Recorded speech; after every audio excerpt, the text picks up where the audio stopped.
మనం రామాలయం గర్భగుడి ఎదురుగా మనం ఇక్కడ కూర్చున్నామండి. మనతో పాటు ఉన్నారు మరో ప్రధాన అర్చకులు కంచర్ల గోపన్న గారి వంశీయులు కంచర్ల వెంకటరమణ గారు. మనతో పాటు ఉన్నారు.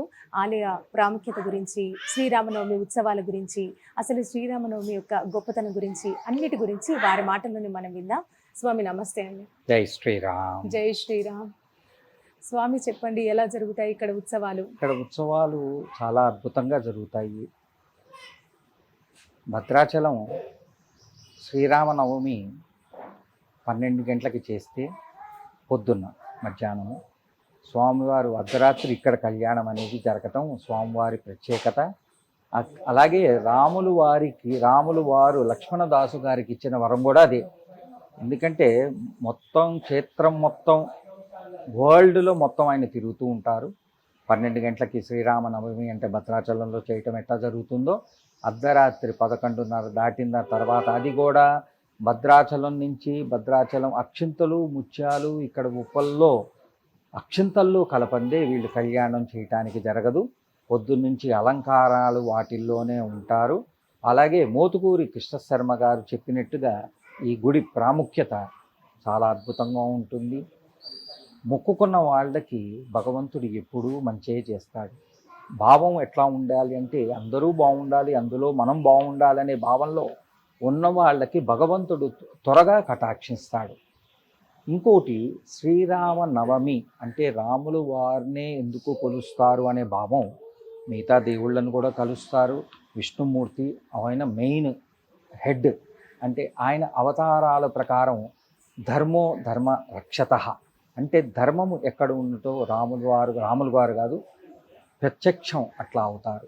అలాగే అవతారాల ప్రకారం శత్రువులు ఎలా ఉన్నారో శత్రువుల్ని ఖండించటానికి అలాంటి అవతారాలు ఎత్తాల్సి వస్తుంది.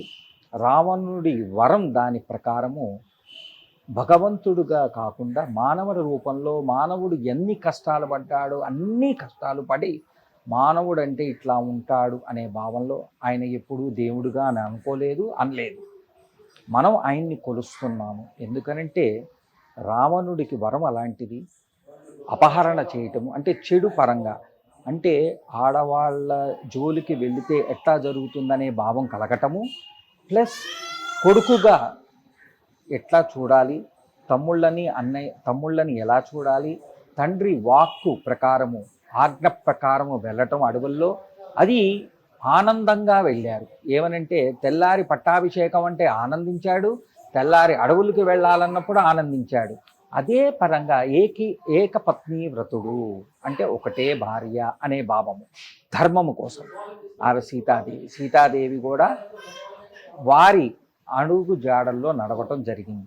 వీళ్ళిద్దరినీ చూసి లక్ష్మణుడు అన్నయ్య కష్టపడతాడు సహాయం చేద్దామని లక్ష్మణుడు వచ్చాడు.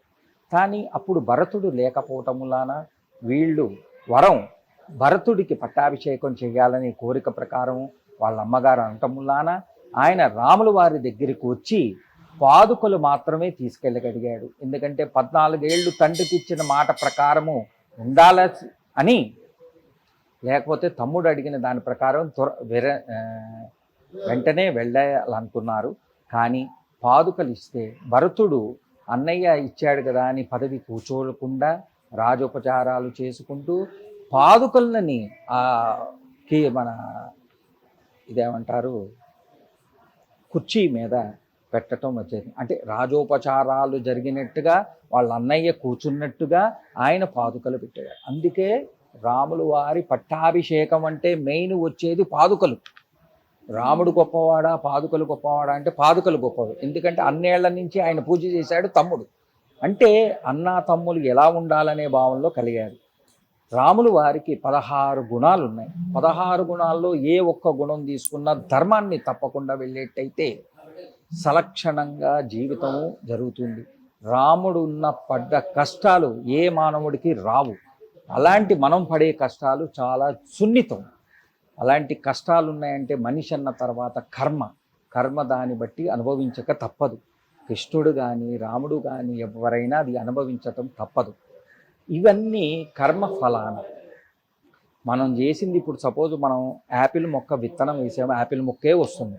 వేప విత్తనం వేసాము, వేప విత్తనమే వస్తుంది. అంటే దాన్ని బట్టి మనం చేసే కర్మ ఫలాలు ఫలితము అలా భగవంతుడు ఇస్తాడు. కానీ వాళ్ళ కర్మ ఫలాన ఒకళ్ళకి వారం రోజుల్లో ఫలించవచ్చు, ఒకరోజు 10 రోజుల్లో ఫలించవచ్చు. ఇవాళున్న వైకుంఠధామం వెంకటేశ్వర స్వామి, అలాగని వైకుంఠంలో దేవతలు దర్శించుకోగలరు కానీ మనం దర్శించుకోలేము. కానీ మనం చేసే పుణ్య ఫలాల ములాన వైకుంఠధామం అంటే ఇవాళ రేపు తిరుమల వెంకటేశ్వర స్వామి, ఓం నమో వెంకటేశాయ. దాని తర్వాత మన కళ్ళ ముందర ఎదురుకుండా కనబడేవాడు 12 గంటలో 6 గంటలో 20 గంటలో ఉండేది సూర్య భగవానుడు. తర్వాత హనుమంతులు వారు. ఈ ముగ్గురిని కొలిచిన వాళ్ళు ఏ ఒక్కరిని కొలిచినా వాళ్ళకి జీవితం సాఫల్యం అవుతుంది. సో ఇది కారణాలు చెప్పటం వలన నా పేరు కంచర్ల వెంకటరమణ. మీకు కంచర్ల గోపన్న గారు పేరు తక్కువ వినటం జరుగుతుంది. కంచర్ల గోపన్న గారు నేలకొండపల్లిలో పుట్టడం, జన్మించటం, అలాగే వారు తహసీల్దార్గా చేయటం, తహసీల్దార్గా చేసేటప్పుడు దమ్మక్క కనపడటం, దమ్మక్కకి విగ్రహాలు కనపడటం, ఆ విగ్రహాలకి గోపురంలాగా చేద్దామని గుడి కూడా కట్టడం అనే దాని మూలాన గుడి కట్టడం అనేది జరిగింది. అదే భద్రాచలం. గుడి కట్టేటప్పుడే రాములు వారు కటాక్షించటం మూలాన కంచర్ల గోపన్న గారయ్య రాముడికి భక్తుడు అవ్వటం మూలాన ఆయన పేరు శ్రీ భక్త రామదాసు గారు అయ్యారు. సో ఈ పరంగా శ్రీ భక్త రామదాసు గారు చేసిన పుణ్యం ఫలాన నేను వారి వంశంలో పుట్టడం నా చాలా అదృష్టం. అలాగే నాకు 8 ఏళ్ల క్రితం హనుమంతులు వారు ఒక బ్రాహ్మణ రూపంలో కనపడటం, అప్పటి నుంచి భద్రాచలం వెళ్ళటం రావటం అనేది జరుగుతోంది. నేను ఎక్కువగా సేవాభావాల్లో ఉంటాను. 10 మంది చేత ప్రతివాడి చేత మంగళవారం శనివారం హనుమాన్ చాలీసా చేయించటము, ప్రతివాడి చేత జై శ్రీరామ్ అనిపించటం అనేది జరుగుతుంది. ఎక్కడ జై శ్రీరామ్ అంటారో 11 సార్లు విష్ణు సహస్రనామం చేసినంత ఫలితము దొరుకుతుంది. అలాగే లలితా సహస్రనామం. అందుకని 10 మంది చేత ఫోన్లలో కానీ జై శ్రీరామ్ అంట ముగించేటప్పుడు జై శ్రీరామ్ అనమని 10 మందికి చెప్పడం అనేది జరుగుతుంది. అలాగే ఈ మధ్య పోయిన ఏడాది జాపాలి అనేది తిరుమలలో ఉంది. జాపాలిలో హనుమంతుడు పుణ్యక్షేత్రం అంటే జన్మించిన స్థలము అంజనాద్రిది. అలాగే అక్కడికి వెళ్ళటం, 108 సార్లు ప్రదక్షిణాలు చేసి 108 సార్లు హనుమాన్ చాలీసా చేసి అక్కడ ఒక జెండా పాతి సంకల్పము చేంజ్ చేసామంటే ప్రతి వాళ్ళు హనుమాన్ చాలీసా చేసిన తర్వాత ఇళ్లలో వాళ్ళ ఇంటి పైన జెండా అనేది ఎగరేయాలనే సంకల్పము. ఇది ఉదాహరణ ఎందుకు చెప్తున్నామంటే భారత యుద్ధం అంటే కురుక్షేత్రము ముందు భీముడు ఒక అడవికి వెళ్ళి కట్టెలు తెమ్మంటే కట్టెలు తేవటానికి వెళ్ళేటప్పుడు కట్టెలు కొట్టేటప్పుడు ఒక తోక అడ్డం వచ్చింది. మనం ఏంటంటే సాంప్రదాయం కాళ్ళు కానీ ఏవైనా కానీ దాటకూడదు. అలాగే కోతి రూపంలో ఉన్న హనుమంతులు వారిని చూసి ఆయన గుర్తుపట్టక తోకే కదా అని తీసేయమని చెప్పేస్తే ఆయన నాకు ఓపిక లేదు, తీయగలిగితే నువ్వు తీయమన్నాడు. అలాగ తీయలేని పరిస్థితిలో ఆయన్నే లేపమన్నాడు, ఆయనతే ఎత్తమని.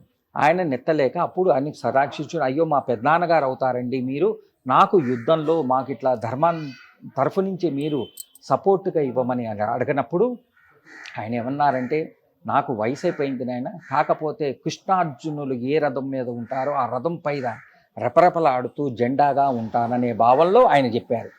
అందుకని ఈ జెండా ప్రత్యేకత ఇంటి ముందు ఉంటే ఆయన కాపాడుతూ ఉంటాడనే సంకల్పము మేము చేయటం జరిగింది. అలాగే 10 మంది చేత జై శ్రీరామ్ అనిపించడం జరుగుతోంది.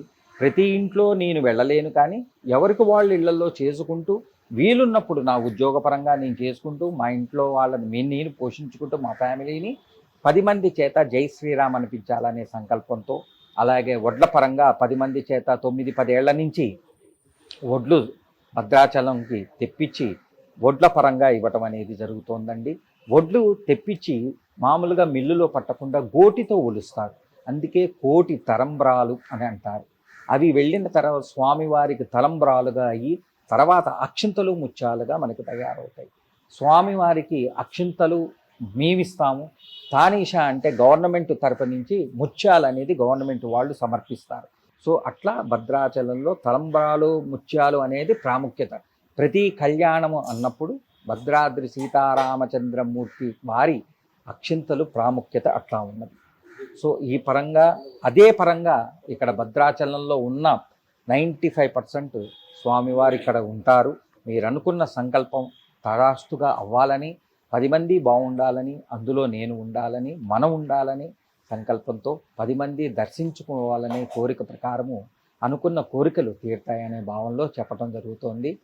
పంతులు గారు, నేను ఈ ఆలయం చరిత్ర గురించి విన్నప్పుడు స్వామివారి ఆనవాళ్ళు ఒక 2 రాతుల పైన రాముడి పాదాలు ఉన్నవి అని నేను విన్నాను. ఇప్పుడు ఉన్నాయా ఆనవాళ్ళు? పాదుకలు ఉన్నాయి కానీ కొద్దిగా ఇదిగా ఉన్నాయి. ఇప్పుడు తిరుమలలో మనం వెంకటేశ్వర స్వామి ఎట్లా వస్తుందో అవును. అలాగే మూల విరాట్కి చేయకుండా పక్కన నమూనా విగ్రహం ఎట్లా చేస్తారో అలాగే వారి పాదుకలు పైన కొండ మీద ఉన్నాయి. అవును. తిరుమలే కొండ, దాని ఆ. కొండ పైన అట్లానే ఇవి ఉన్నాయి. ఉన్నాయి. సో అట్లా ప్రాముఖ్యత అనేది జరిగింది. ఇదంతా దండకారణ్యం ఆయన తిరిగిన ఏరియా. అట్లానే ఉప్పలు ప్రాముఖ్యత ఎట్లా ఉన్నదో అమ్మపల్లి అనేది ఉన్నది శంషాబాద్ దగ్గర. అవును. అది 11వ శతాబ్దం చోళులు ఎస్టాబ్లిష్ చేసింది. ఇప్పుడు ఇదేంటంటే మామూలుగా విగ్రహాలకి మకర తోరణం అనేది ముగ్గురికి దేవతలకి ఉంటుంది. కానీ అక్కడ ఏంటంటే దశావతారాలు రాముల వారికి ఉన్నాయి, అమ్మవారి దశావతారాలు సీతమ్మ వారికి ఉన్నాయి. అది 11వ శతాబ్దం. అంటే అక్కడ హనుమంతుల వారు ఉండరు, ఎందుకంటే అప్పటికి హనుమంతుల వారు కలవలేదు. అవును. మీకు ఇదే ప్రత్యేకత భద్రాచలంలో ఇప్పుడు శ్రీరామనవమి 17వ తారీఖు చేస్తే ఒంటిమెట్ట అని మన కడప దగ్గర ఉంది, అక్కడ హనుమంతుల వారు ఉండరు. అది 22వ తారీఖు చేస్తారు, అంటే ఒక 4 రోజులు గ్యాప్ ఇస్తారు. అవును. అక్కడ హనుమంతుల వారు అది సాయంకాలం చేసే కార్యక్రమం. ఇది అర్ధరాత్రి చేసేది, అది సాయంకాలం చేసేది, పొద్దున చేసేది.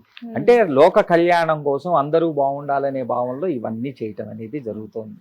చాలా కృతజ్ఞతలు పంతులు గారు. ఎందుకంటే మేము రామదాసు, లక్ష్మణదాస్ అని మేము పుస్తకాల్లో విన్నాము, సినిమాల్లో చూసినాము, వాళ్ళ కథలు మాకు తెలుసు. బట్ వాళ్ళ వంశీయులు మిమ్మల్ని కలవడం నిజంగా మేము అందరం చేసుకున్న అది పుణ్యం అని మేము మా అనుకుంటున్నాము. ప్రాప్తం అనుకోవాలండి. అలాంటి వంశంలో పుట్టడం అనేది. శ్రీరామ నవమి అనగానే గుర్తుకొచ్చేది వారే. యాక్చువల్లీ అది పుట్టినరోజు, కానీ పుట్టినరోజునే కళ్యాణం కూడా చేయటం అనేది పెద్దవాళ్ళ సంకల్పం ప్రకారం 2 కలిపి ఒకసారి 12 గంటలకి చేయటం అనేది జరుగుతుందండి. అలాగే కళ్యాణం చేసేది వాళ్ళ సంతృప్తి కోసం కాదు, భగవంతుల కళ్యాణం కొంతమంది చూడలేరు, చూసిన వాళ్ళకి ప్రాప్తం కలుగుతుంది. కానీ చూసినా వినినా అనే దాని భావంగా కళ్యాణం 10 మందికి చేయటం, అలాగే ఊరేగింపించటం, ఇవన్నీ జరగటం ఏంటండి, అందరూ బాగుండాలనే లోక కళ్యాణం కోసం అనేది అంటారు. సో అదే మా జరిగేది. చాలా ధన్యవాదాలు. జై శ్రీరామ్. జై శ్రీరామ్.